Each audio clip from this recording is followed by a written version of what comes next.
Estamos de vuelta con la historia y nos acompaña hoy un personaje nacido en Buenaventura y con quien vamos a navegar por sus propios recuerdos acerca de una de las personalidades más brillantes, desconcertantes, famosas y al mismo tiempo desconocidas, en la medida en que la proporción de su grandeza requeriría mayor reconocimiento por parte de la propia Buenaventura, a quien tanto le ha aportado o a la cual tanto le aportó, y logró hacer grandes influencias en lo que hoy es la cultura de esta ciudad.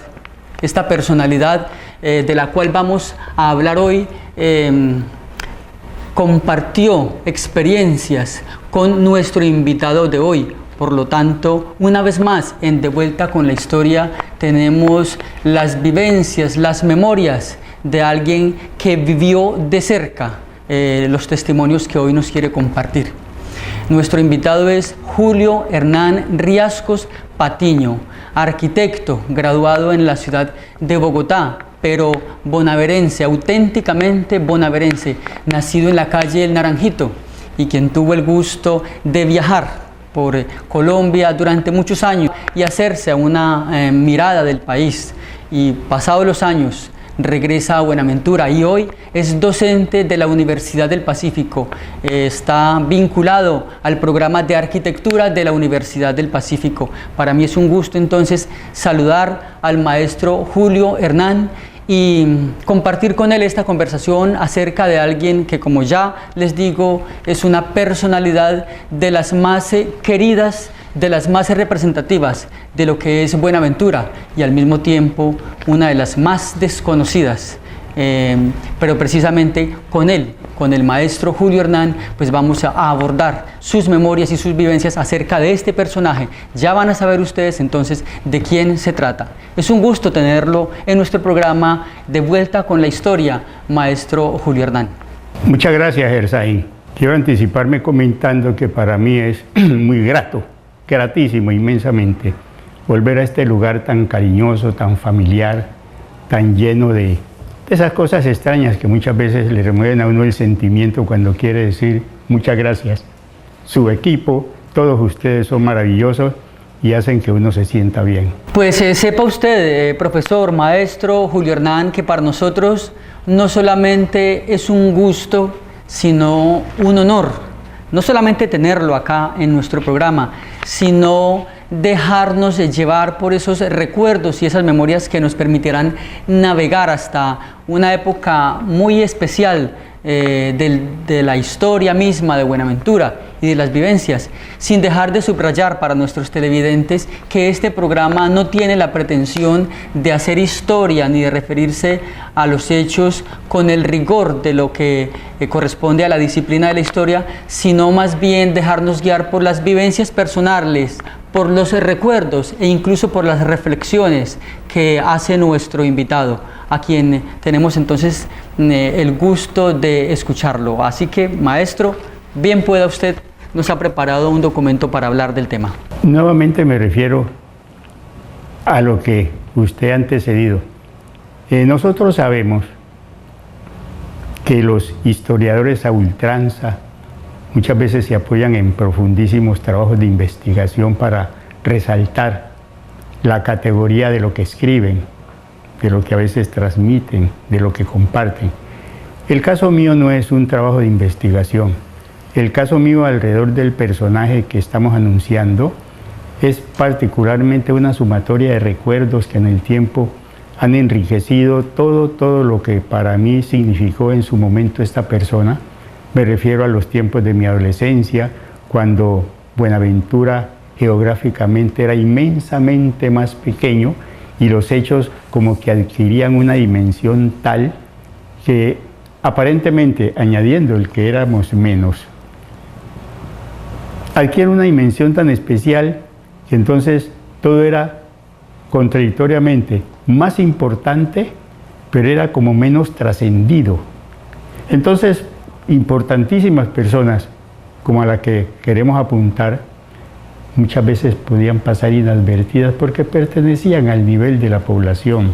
Maestro Julio Hernán, personaje de cuyo nombre intencionalmente no hemos querido acordarnos hasta este tramo introductorio del programa, porque precisamente queremos generar interés en nuestros televidentes para ver a qué altura del programa descubren de quién se trata cuando usted comience a hacer la lectura de un texto que él ha preparado. Y quiero recordar dos cosas más a nuestros televidentes. Quienes ya conocen la serie De Vuelta con la Historia, pues deben estarse preparando para una conversación larga y tendida, como no se acostumbra. Aquí nos damos esta licencia de permitir que la conversación sea un género y se los estamos presentando y proponiendo a ustedes. Entonces, eso por un lado, es una conversación de largo aliento. Y de otro lado, anunciarles que es propio de este programa, De Vuelta con la Historia, tener a excelentes conversadores. El maestro Julio Hernán le hace honor a esa idea que pretendemos transmitir y con la cual queremos trabajar acá. Excelentes, virtuosos, ingeniosos conversadores. Así que, bienvenido, maestro, es suya la palabra. Muchas veces, y hay quienes insisten en ese concepto, que personajes importantes a quienes con el tiempo se van a hacer trascender sus virtudes, tienen una sumatoria especial de circunstancias, ellos mismos como el personaje, los lugares en que se desarrollaron y los hechos que plasmaron. Entonces esta trilogía es algo así como el factor que se une alrededor de quien vamos a conversar, porque precisamente él tuvo la afortunadísima virtud de reunir a su alrededor esas cualidades, de tal manera que lo que trascendía alrededor de él y lo que con el tiempo trascendió alrededor de su grandeza, si no exageramos, es lo que facilita el que nos refiramos a él, es lo que ayuda a que sea entendible ese ir y venir, esa cantidad de altibajos, esa cantidad de posiciones colaterales, que hacen de tal manera un cosmos muy bonito, muy interesante. Tan interesante, pues que precisamente, y a pesar de los hechos que ocurrieron, el tiempo sigue dándole importancia y sigue dándole la razón a quienes mantienen la idea de acrecer esas cualidades y que sabemos si alrededor de esta persona se ha empezado a crear un mito. Por lo tanto, que la historia tiene que aportar. Eso es lo que vamos a ver entonces a lo largo de nuestra conversación, porque es una de las personalidades de las cuales ya más académicos, no solamente en Colombia, sino por fuera de Colombia, han comenzado a escribir.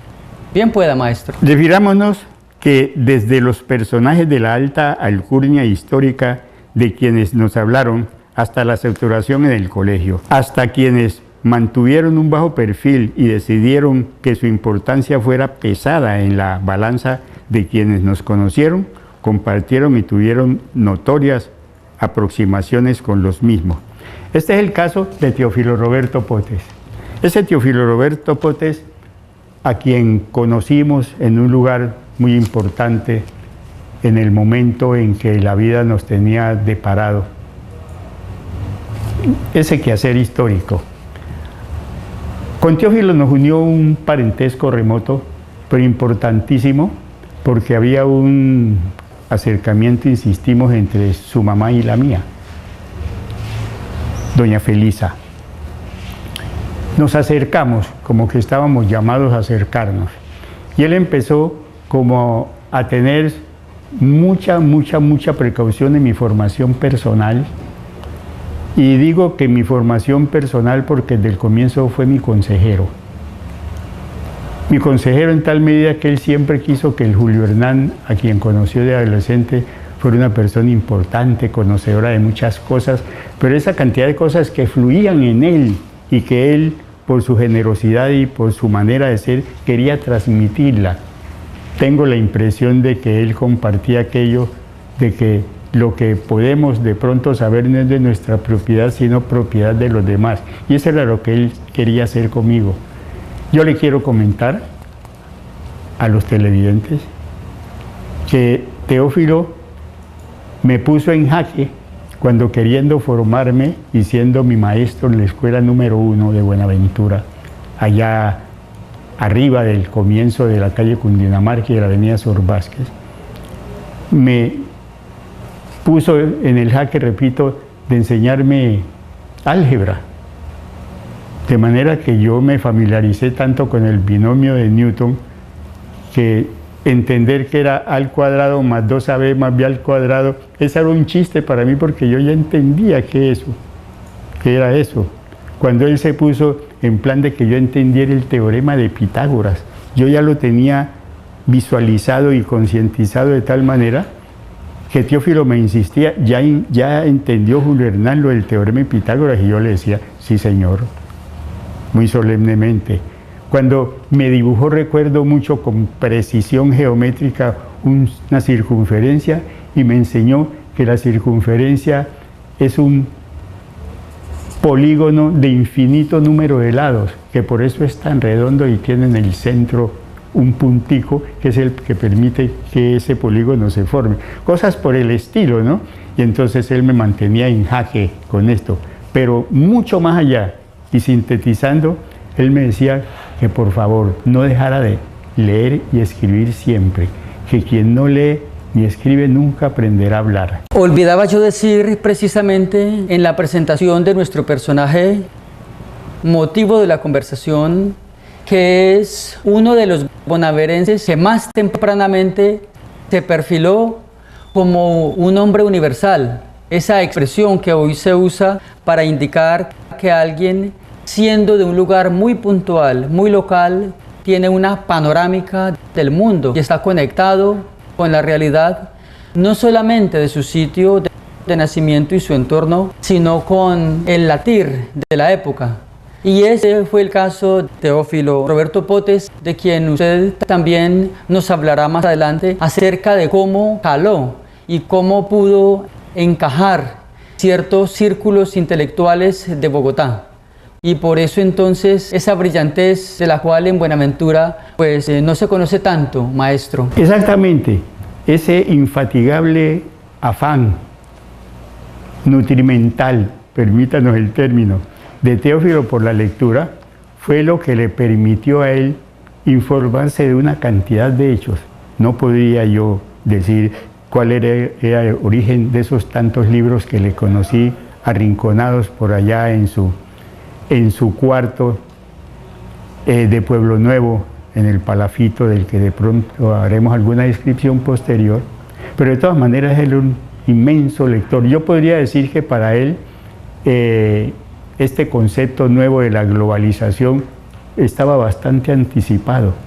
Él tenía del mundo un concepto tan gigantesco que, caramba, muchas veces informaciones del exterior que le llegaban a través de qué medios, los desconozco, eran reales. Él tenía su cosmos de globalización.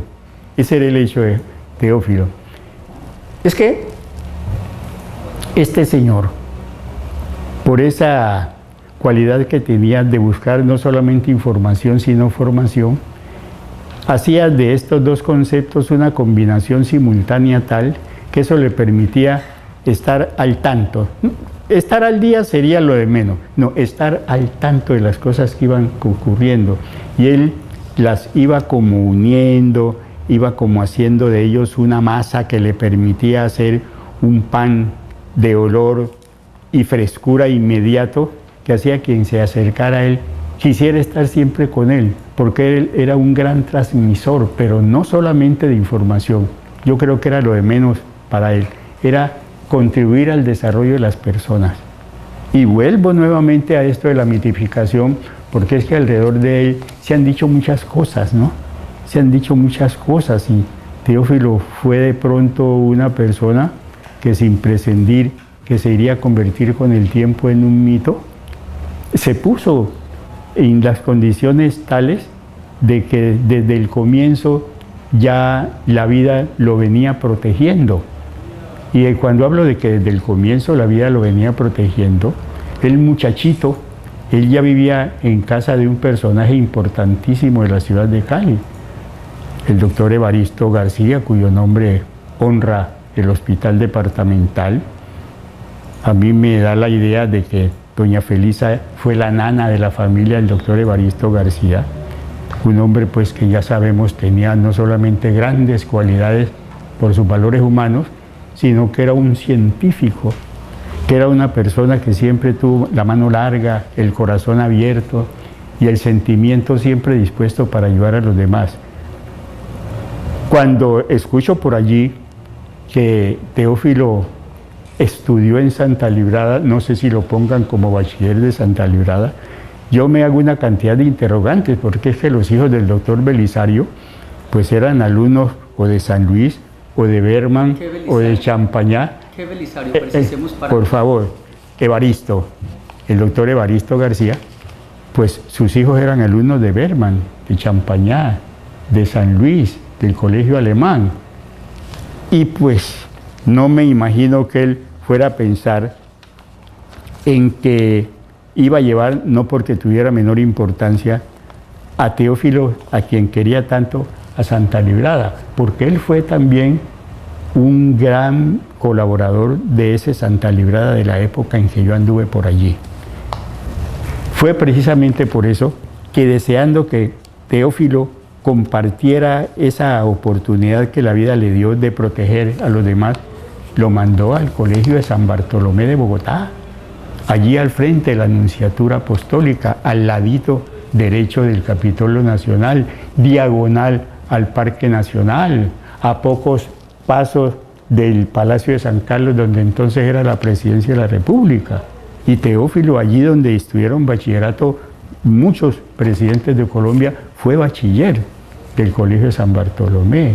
Y fue precisamente de allí de donde Teófilo empezó a salir a beber ese mundo, ese abrevadero de la cultura bogotana, que para entonces concentraba mucho mayor, en gran medida, la cultura colombiana, porque eso es fácil de entender. Empezó Teófilo a codearse con la gente de la cultura nacional.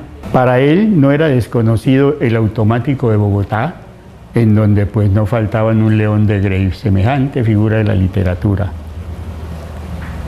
El Gato Negro, donde por el mismo estilo andaban otras grandes figuras, porque esos dos lugares se codeaban en cuál de ellos era mayor centro de la intelectualidad bogotana y colombiana, indudablemente. Teófilo Potes no faltaba allá donde la naciente librería Buchholz, en una punta abajito de la carrera séptima, empezaba a ser su lugar. Un quinto, sexto, séptimo piso de la Buchholz eran para él lugares sumamente familiares. La Biblioteca Nacional de Colombia, por Dios, Erzaín. Pero de la misma manera, él empezaba a ser, no diríamos como tan conocido, sino empezaba a ser como tan admirado en la medida que él se daba por grandes personalidades, que a él una vez lo entrevistó Lucas Caballero Calderón Klim, importantísima figura del periodismo nacional, y en un artículo dominical, si lo recuerdo, del Tiempo, dijo que había conocido a un negro de Buenaventura, flaco y grandote, de la provincia lejanísima del Pacífico, con un porte de intelectualidad tal que parecía un catedrático, un profesor universitario, con una gran exquisitez en su lenguaje. Entonces, para entonces empezar a leer y a decir en un periódico tan importante como siempre lo fue y sigue siendo El Tiempo, eso significaba mucho. Ojalá para entonces muchos hubieran leído ese Tiempo dominical, ¿no? Para que hubieran empezado a darse cuenta de quién se trataba. Es que en torno a la figura de Teófilo Roberto Potes, como usted lo dice, maestro Julio Hernán, en Buenaventura, pues se han creado discusiones contradictorias, versiones contradictorias, algunas llegando, como dice usted, al mito y otras incluso a la confusión, porque muchas personas lo ligan a él solamente con los aportes que le hizo al currulao, y el desconocer esa otra faceta académica de él, pues le hace mella a lo que en realidad fue la personalidad total de él. Parte de eso es precisamente lo que intentamos hacer con espacios como estos, desde los cuales quiero recordar dos cosas que pueden ser motivo para generar en usted parte de la conversación, maestro. La vivienda donde hasta los últimos días residió Teófilo Roberto Potes, hoy en Buenaventura, es desconocida y está olvidada completamente. Eso por un lado.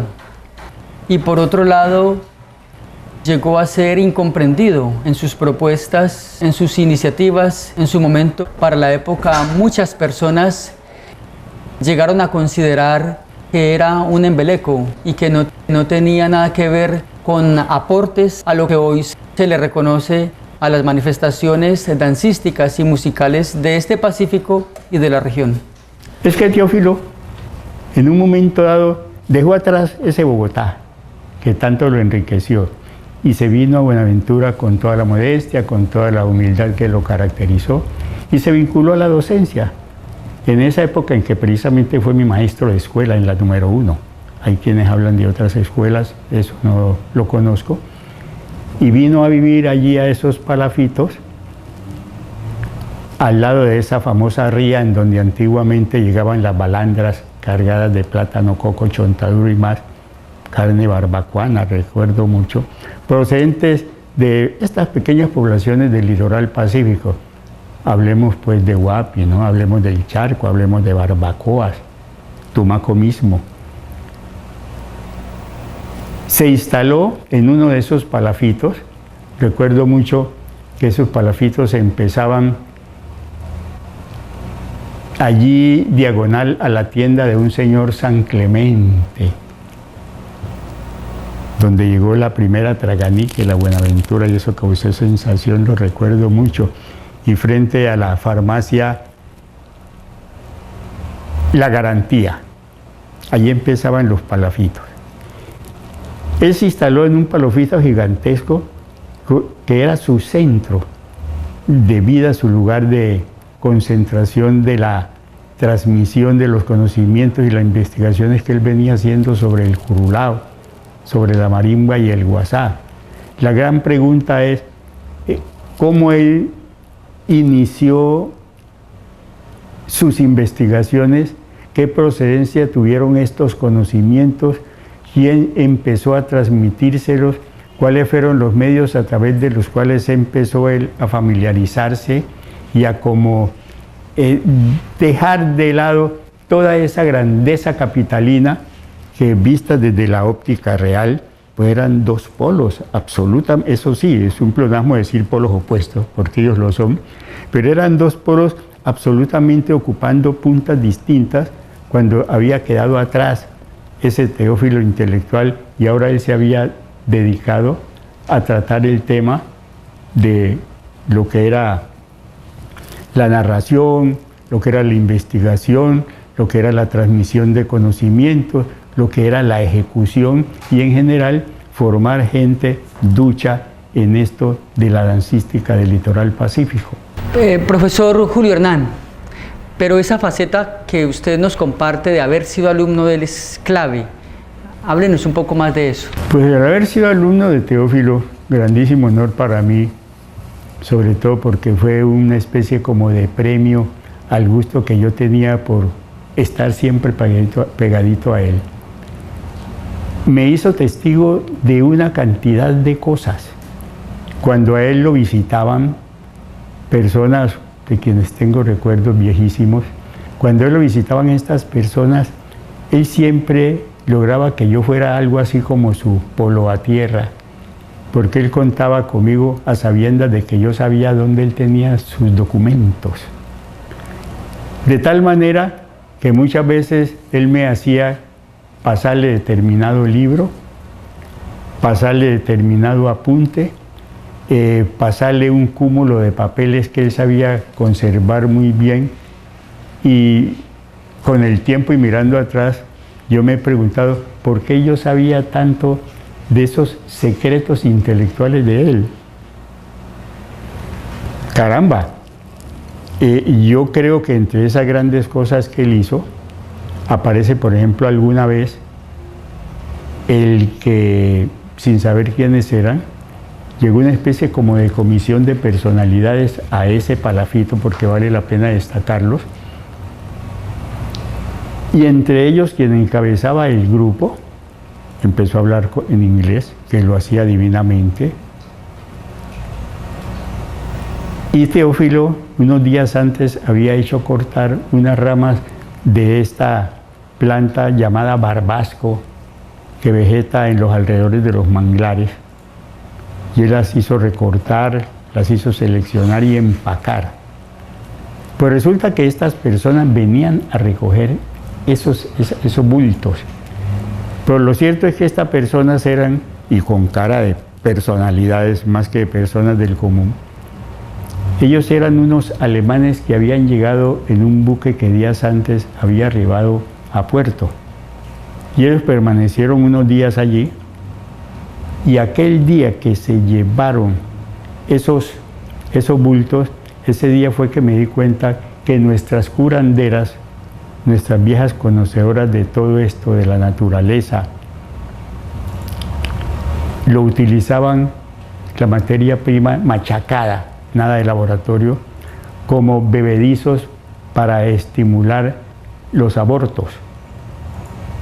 Y luego supe, ¿cómo lo supe? Seguramente Teófilo se las ingenió para contarme que precisamente estos señores se habían llevado esas matas precisamente porque ellos eran investigadores en un laboratorio alemán en donde estaban tratando de utilizar algo que les permitiera fabricar una píldora anticonceptiva.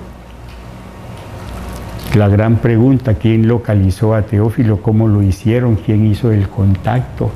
¿Cómo sabían que esa era la persona y ninguna otra? Para que se diera la posibilidad de que lo que estaba pasando era simplemente un gran aporte que Teófilo le estaba haciendo a la ciencia.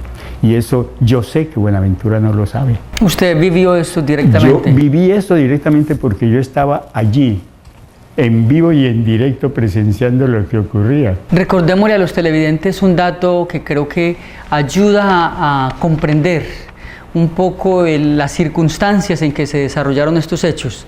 Para ubicarlos, estamos en el año 2015. Teófilo Roberto Potes nació en el año 1917. Es decir, que estamos a 2 años de cumplirse un siglo de su nacimiento. Y usted, maestro Julio Hernán Riascos, nació en el año 1930.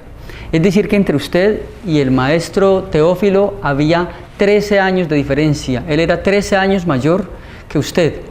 Y para la época que usted nos refiere, de acuerdo a lo que conocemos, usted era entonces un adolescente, una persona menor de 15 años en todo caso.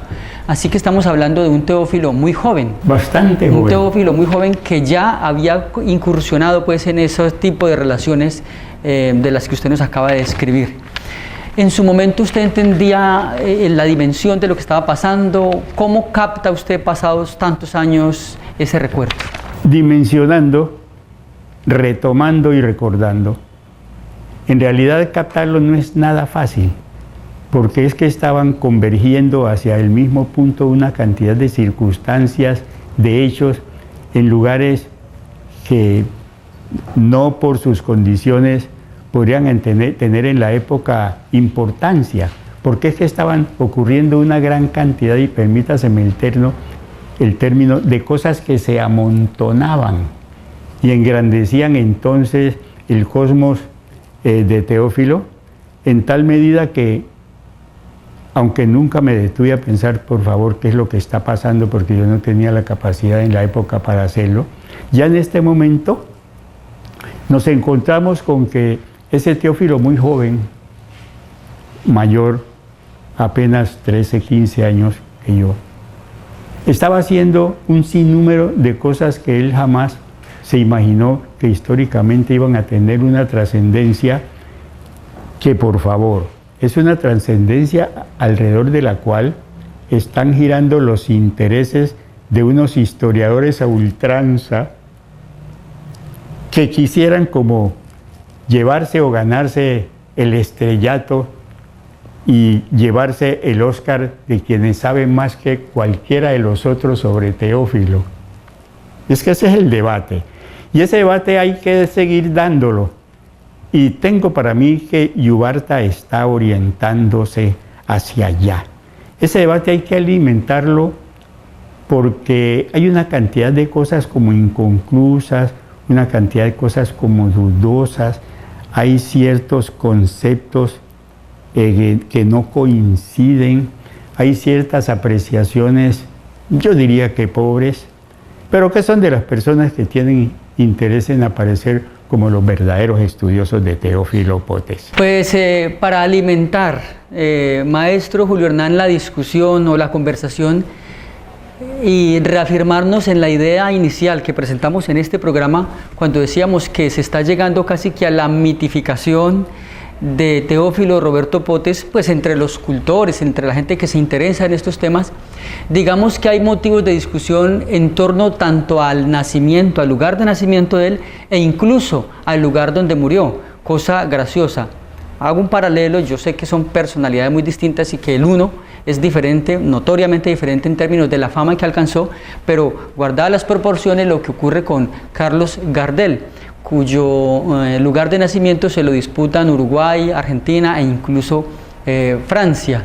Con Teófilo Roberto Potes podemos dar testimonio de que diferentes personas e incluso estudiosos acerca de su vida y de su obra lo ubican como naciendo en el Anchicayá, en el Naya e incluso en López de Micay, porque su madre, a la que usted mencionaba y no aclaramos ahora, tengo entendido que sí procede de López de Micay. ¿Qué nos puede contar usted, maestro, en torno a esto? Podríamos decir que hay unos presuntos conocedores y con diversas ópticas, profundos conocedores, todos son profundos conocedores según ellos, del origen de Teófilo.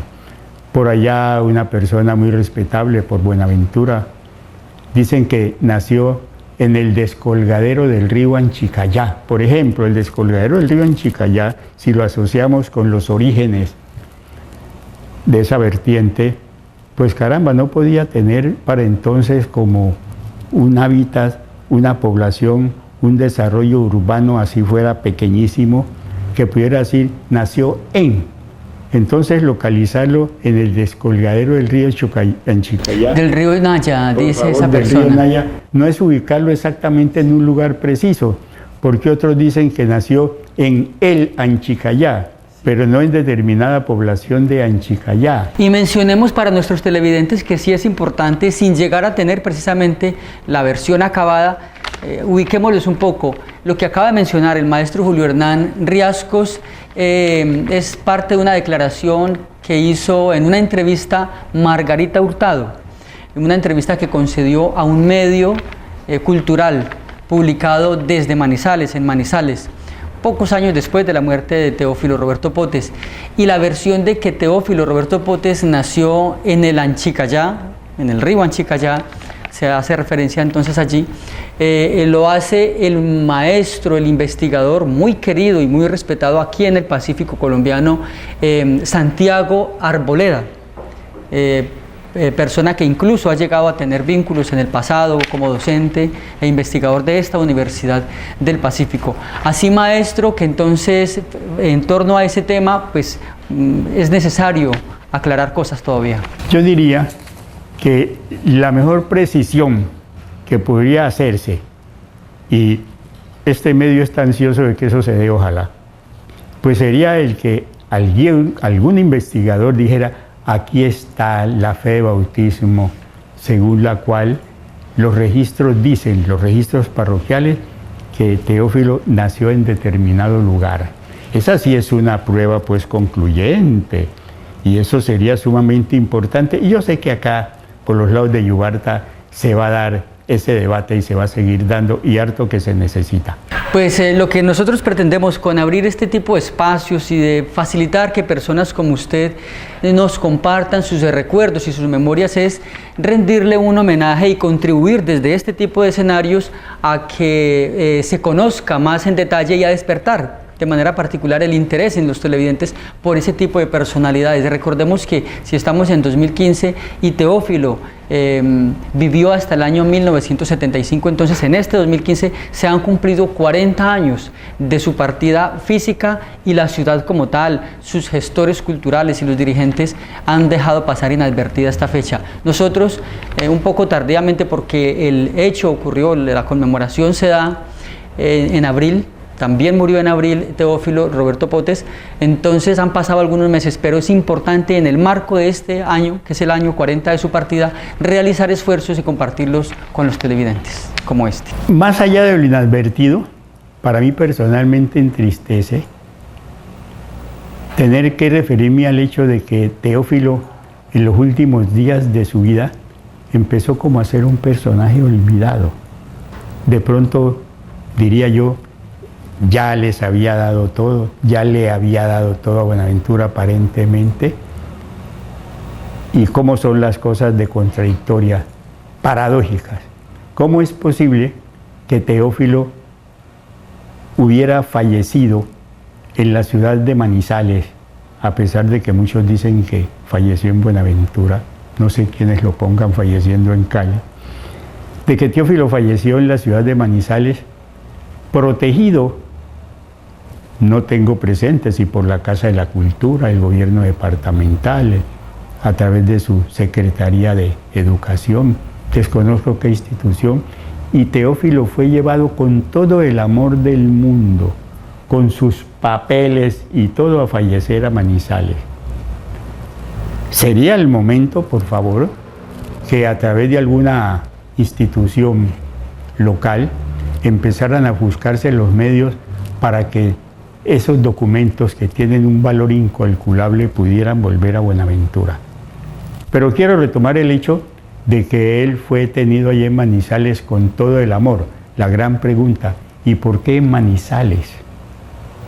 La gran pregunta, ¿por qué los manizaleños de determinado sector humano se interesaron por la persona? No por el mito, sino por la persona de Teófilo Potes. Eso más teniendo en cuenta, profesor Julio Hernán, que acá en Buenaventura él intentó trabajar de manera directa con el tema del currulao y con sus coreografías, y no siempre fue bien comprendido. Eso es lo que hemos escuchado en una entrevista que leía de la propia Margarita Hurtado, nos compartía las mismas dificultades, eso que les hemos escuchado a ustedes. ¿Qué recuerda usted o qué sabe acerca de eso? Pues alrededor del currulao. Y de las dificultades que tuvo él para compartirlo acá, para montar sus grupos y sus coreografías, para recibir apoyo y aceptación. Y me refiero a esas dificultades porque él tuvo muchos opositores. De él alcanzó a decirse que era que se las estaba dando de mucha cosa, tratando de crear o de darle un nuevo aspecto a lo que entonces no se conocía como el currulao, siendo que él era el autor del currulao, de la parte coreográfica.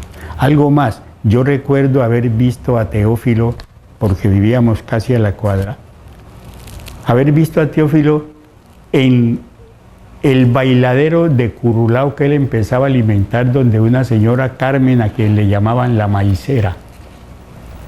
Carmen la maicera tenía su bailadero de currulao en una callecita ubicada entre el morir de la calle de las Flores y el nacimiento de la calle de la Virgen. Allí en esa vueltica, allí estaba ese bailadero. Pero era solamente Teófilo a quien yo vi asistiendo a ese lugar y guiando a las bailarinas de currulao. Pero eso no quiso ser conocido por algunos medios porque precisamente pues no podían faltar los detractores, los opositores de pronto, porque estaba apareciendo una nueva originalidad del concepto que no se conocía como currulao, sino que era simplemente la danza, ¿no?, clásica, tradicional. ¿Cómo se tocaba en esos espacios, en esa época? Sabemos que no todo el mundo tenía energía eléctrica, que no existían los equipos de sonido como los conocemos hoy. En ese caso, entonces, ¿cómo se acompañaban las fiestas? Esa tan querida lámpara Coleman era la que iluminaba y acompañaba todas esas fiestas que muchas veces se daban hasta el amanecer.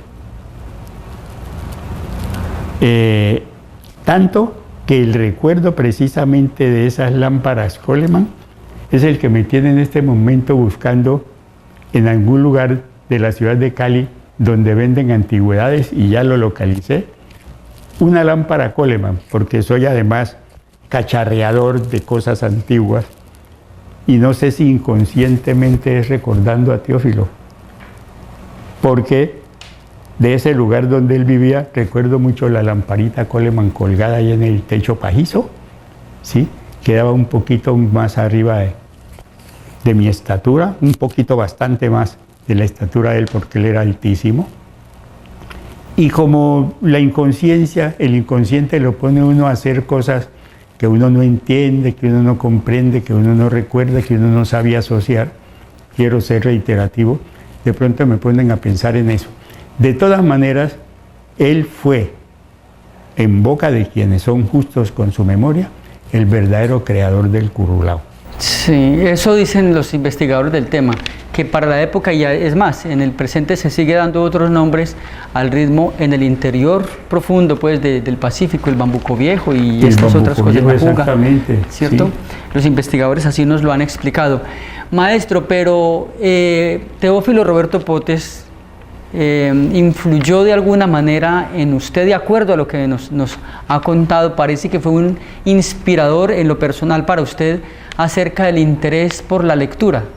Esas anécdotas de la escuela que un poco le estoy haciendo seguimiento a cómo él despertó el interés en usted, o además de él, ¿quién es más? Hay una anécdota que recuerdo mucho. Teófilo, en su afán de que yo me ilustrara, él me decía que quien no sabe leer no podrá saber escribir, pero mucho menos hablar bien. Y entonces él me decía, dígale a la chomba, que ese era el término cariñoso con que ese medio amistoso denominaba a mi mamá, porque yo era el chombito. Dígale a la chomba que le compre un diccionario. No sé cómo se las ingenió, de pronto era muy baratico. Y mi mamá me compró un diccionario de la colección Parvus. Recuerdo mucho la pasta rojita, diccionario para niños, colección Parvus. Un volumen gordito. Y yo andaba para arriba y para abajo con mi diccionario. Y cada vez que en la escuela yo necesitaba hacer una consulta, mi misión era aprenderme unos 4 o 5 términos del diccionario Parvus. Yo me estaba enloqueciendo, claro. Ya con el tiempo empecé a entender a qué se debían las chifladuras del Quijote de la Mancha, ¿no? Y pues asociarla con la chifladura escolar mío pensando que los diccionarios se habían hecho para aprendérselos. Yo andaba en ese plan de aprenderme el diccionario. De pronto, en un gran momento para mi cabecita, Teófilo me dijo, no, es simplemente para consultarlo. Ese era el caso real. Dice usted que él tenía muchos libros y que de alguna manera le transmitió esa idea de que un hombre culto pues tiene libros, tiene lecturas. ¿Qué recuerda de ese escenario cotidiano de él? De ese escenario cotidiano del Teófilo intelectual, debo comentar que yo no supe de dónde procedía tanta bibliografía que tenía Teófilo, pero que tenía muchos libros. Y recuerdo así por allá un libro del maestro Ramón del Valle Inclán, en el que él me interesó, yo que iba a entender a ese señor, pues. Y recuerdo mucho que él tenía un volumen del diccionario enciclopédico de Voltaire. Y eso yo lo recuerdo porque cuando hacía el 5º año de bachillerato, que no terminé, en Santa Librada, nos lo hicieron leer como parte de nuestra formación en literatura universal, indudablemente. Este bellaco del profesor hasta nos hizo la introducción en francés, a locura, para que entendiéramos pues la importancia, la profundidad del texto. Con el tiempo yo vine a hacerme unos interrogantes.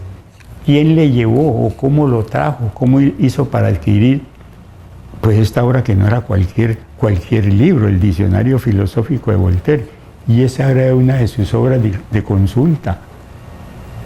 Llegar a esa dimensión del ansia de conocimiento, del ansia de cultura, del ansia de formarse intelectual y personalmente con alguna dimensión, hombre, bien vale la mención de Teófilo Potes. Una pregunta que la separo en 2 partes, o en realidad 2 preguntas, solo que las anuncio para nuestros televidentes. La Buenaventura de esa época, la Buenaventura de la época en que murió Teófilo Roberto Potes, ¿entendía la dimensión del personaje? Y la otra es, ¿en qué momento usted entendió la dimensión del personaje? Pero vámonos primero con la primera.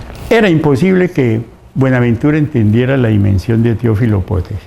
Tengamos en cuenta que entre la punta donde estaba el Hotel Estación y donde sigue estando, y Pueblo Nuevo, más allá de Pueblo Nuevo, el barrio del Jorge, diríamos el Piñal, por extendernos mucho, pues era cuestión que se recorría en minutos a pie. Estaba poblado por la población modesta de Buenaventura que giraba alrededor de ese gran medio de trabajo que era el muelle, de esos respetables centros de la educación que eran nuestras escuelas. Estaba a portas el incipiente Colegio Andagoya con su famosísimo Instituto Buenaventura y la escuela complementaria. Entonces, pretender encontrar un sector o una población que dimensionara el valor de Teófilo era imposible, porque el otro extremo, formado por estas empresas aduaneras y los clubes que giraban alrededor de esto porque estaban formados por ese tipo de personas, ellos no andaban en ese cuento de interesarse por Teófilo Potes. Eso es lo que ocurrió en el contexto histórico de la época.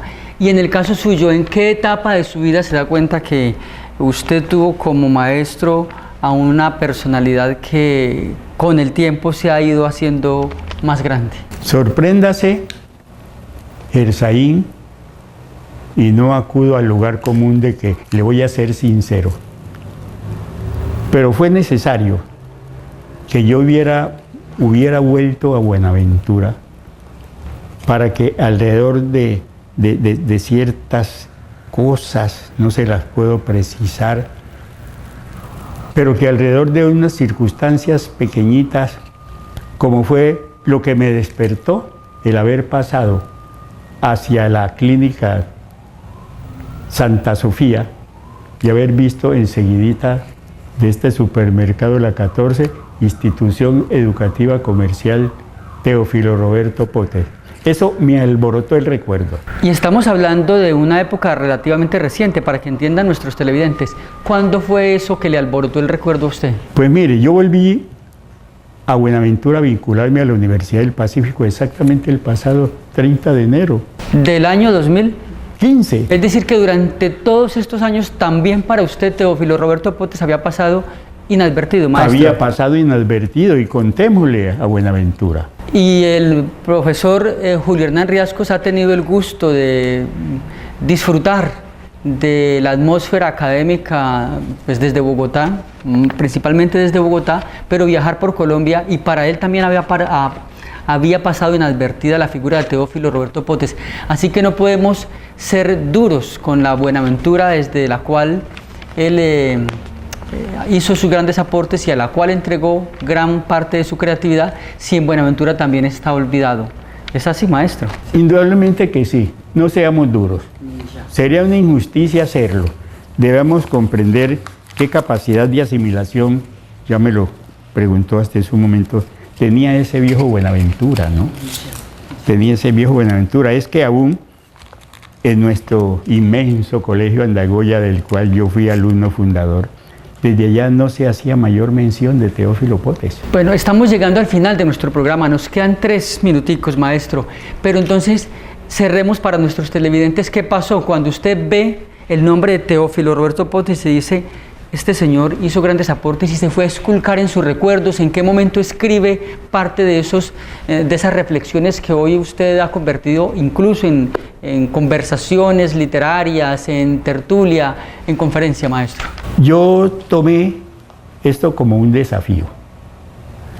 Y mire usted, haber visto su nombre allá en esta institución educativa, caramba, me conmocionó de tal medida, en tal medida, que me fui a ese momento en que en una ocasión, siendo yo invitado por uno de mis hermanos a Buenaventura, un paso muy rápido, llegó a mis manos un folleto que, por otra parte, con un título que yo entiendo por qué, dice algo así como Oficina Técnica de Cultura. No, oficina técnica no puede ser de cultura, ¿no?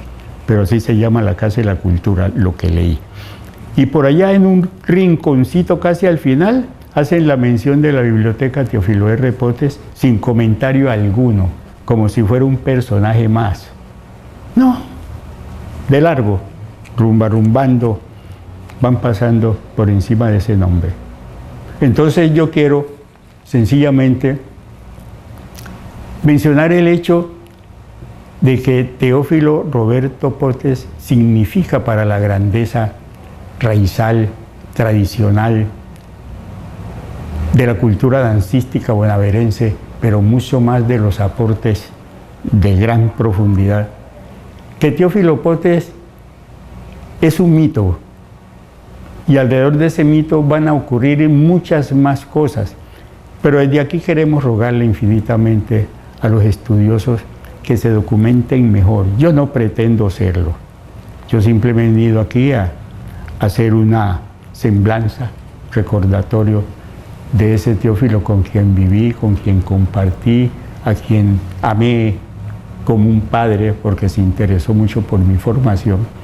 Desde aquí yo quiero hacer un llamado a los estudiosos y quienes están escuchándome en este momento que ajuicien más y mejor sus investigaciones, pero que el debate siga dándose, que es la manera de rendirle homenaje a la persona de quienes hemos hablado.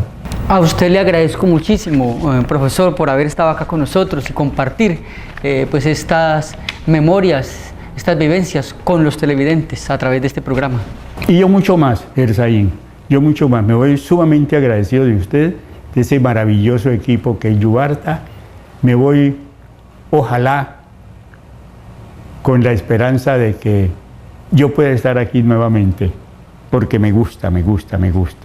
Y la manera como se maneja aquí tan respetuosamente el recibir el punto de vista de un entrevistado, eso hace más importante el momento de pasarlo aquí. Y tenemos motivos, razones fundamentadas para querer invitarlo de nuevo. Así, profesor, que pues eso es lo que viene para nuestro próximo programa. Muchas gracias, Erzaín. Igual a nuestros televidentes queremos invitarlos a ser indulgentes con nosotros, aquellos que en algún momento compartieron con Teófilo Roberto Potes y que tienen otros recuerdos y otras vivencias.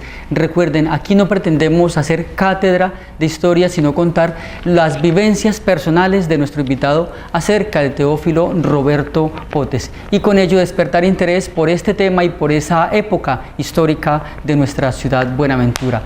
Muchísimas gracias por habernos hecho el honor de acompañarnos y por supuesto les estamos invitando a continuar con la programación del canal y a seguirnos en nuestro próximo programa aquí en De Vuelta con la Historia.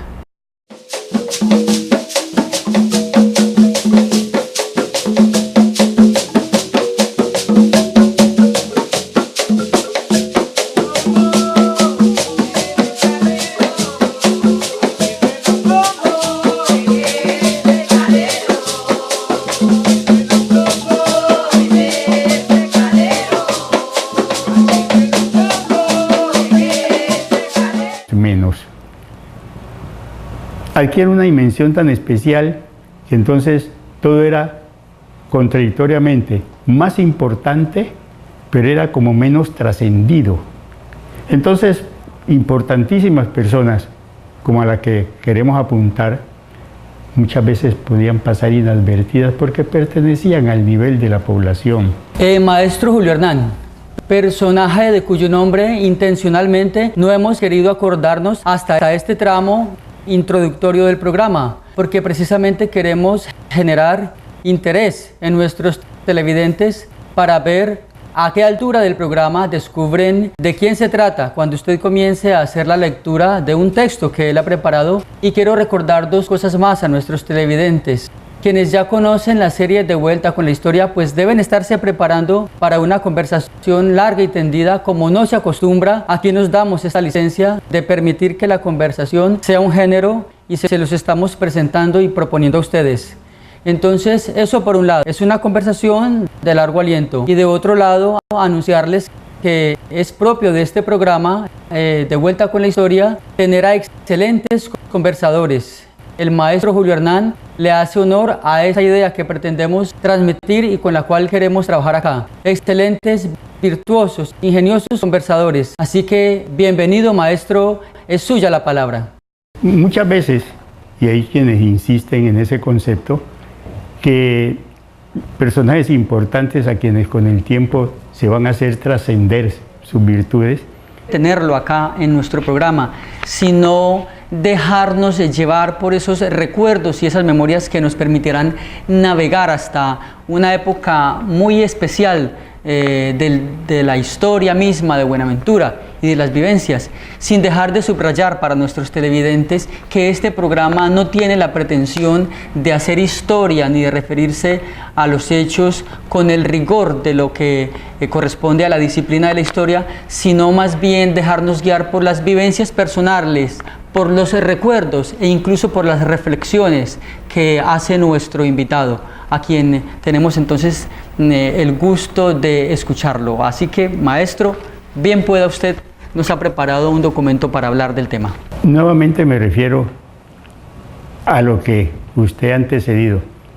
Nosotros sabemos que los historiadores a ultranza muchas veces se apoyan en profundísimos trabajos de investigación para resaltar la categoría de lo que escriben, de lo que a veces transmiten, de lo que comparten. El caso mío no es un trabajo de investigación.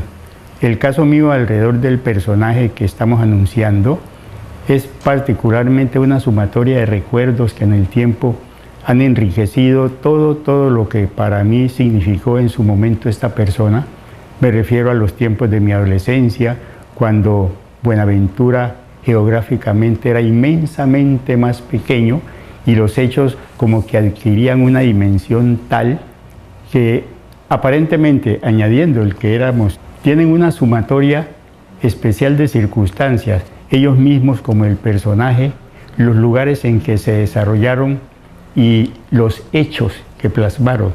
Entonces esta trilogía es algo así como el factor que se une alrededor de quien vamos a conversar, porque precisamente él tuvo la afortunadísima virtud de reunir a su alrededor esas cualidades, de tal manera que lo que trascendía alrededor de él y lo que con el tiempo trascendió alrededor de su grandeza, si no exageramos, es lo que facilita el que nos refiramos a él, es lo que ayuda a que sea entendible ese ir y venir, esa cantidad de altibajos, esa cantidad de posiciones colaterales que hacen de tal manera un cosmos muy bonito, muy interesante. Tan interesante, pues que precisamente, y a pesar de los hechos que ocurrieron, el tiempo sigue dándole importancia y sigue dándole la razón a quienes mantienen la idea de acrecer esas cualidades y que sabemos si alrededor de esta persona se ha empezado a crear un mito, por lo tanto que la historia tiene que aportar. Eso es lo que vamos a ver entonces a lo largo de nuestra conversación, porque es una de las personalidades de las cuales ya más académicos, no solamente en Colombia, sino por fuera de Colombia, han comenzado a escribir. Bien pueda, maestro. Refirámonos que desde los personajes de la alta alcurnia histórica de quienes nos hablaron, hasta la saturación en el colegio, hasta quienes mantuvieron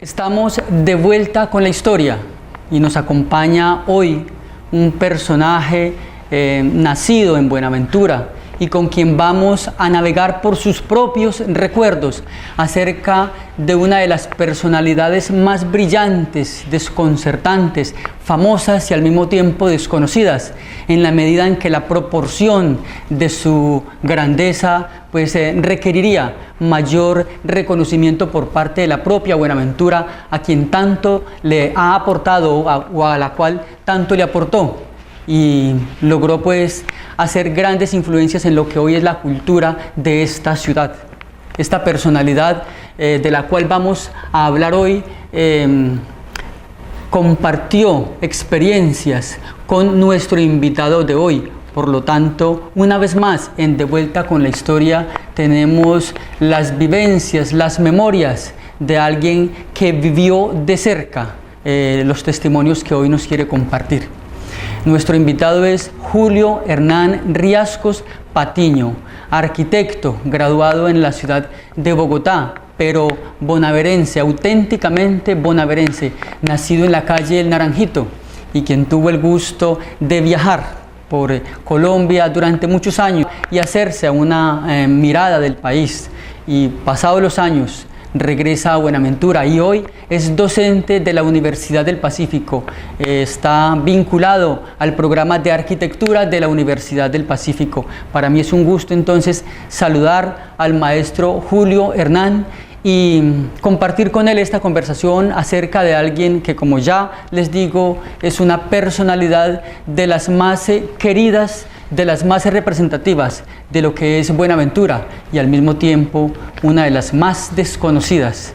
Pero precisamente con él, con el maestro Julio Hernán, vamos a abordar sus memorias y sus vivencias acerca de este personaje. Ya van a saber ustedes entonces de quién se trata. Es un gusto tenerlo en nuestro programa De Vuelta con la Historia, maestro Julio Hernán.